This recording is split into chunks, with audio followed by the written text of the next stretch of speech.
Valentine's day సందర్భంగా గగన్ భూమి surprise అవ్వాలనుకుంటాడు. అలాగే భూమి కూడా తన మనసులో మాట చెప్పాలని చెప్పి ఇంకా స్టేజ్ ఎక్కుతుంది, ఇంకా మైక్ తీసుకుంటుంది.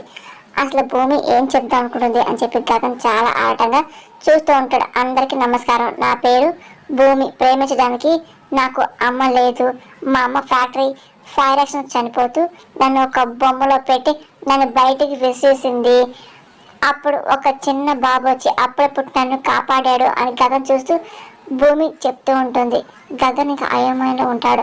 ఆ బాబు ఎవడో కాదు, నేను ప్రేమించిన మనిషి అని భూమి చెప్పగానే గగన్ ఒక్కసారిగా కథ అంతా గుర్తొస్తుంది. ఒక్క నిమిషం ఆగకుండా స్టేజ్ పైకి గబుక్కుని పరిగెట్టుకుంటూ వెళ్ళి భూమిని చూస్తూ ఉంటాడు.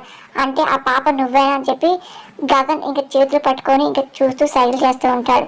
ఒక్కసారిగా ఆ రోజు భూమి బొమ్మలు దొరకడం, అలాగే తను పట్టుకొని ఇంటికి తీసుకెళ్ళడం, అనుకోకుండా ట్రైన్లో మిస్ అవ్వడం అంత గగన్ గుర్తించుకుంటూ ఉంటాడు. ఆ పాప ఎవరో కాదు, నేనే అని చెప్పి ఇంకా భూమి చెప్తూ ఉంటుంది. ఇంకా గగన్ చాలా సంతోషపడుతూ ఉంటాడు. అంటే అప్పుడు తప్పిన పాప నువ్వేనా అని చెప్పి అనుకుంటూ చూస్తూ ఉంటాడు. అవునని చెప్పి భూమి సరి చేయగానే ఇంకొకసారి గగన్ గట్టిగా భూమిని పట్టుకొని హగ్ చేసుకొని మిగతా ముద్దు పెడుతూ ఉంటాడు. భూమి ఇంకా చాలా సంతోషపడుతుంది, కళ్ళం నీళ్ళు తెచ్చుకుంటుంది. గగన్ కూడా అలాగే ఏడుస్తూ ఉంటాడు.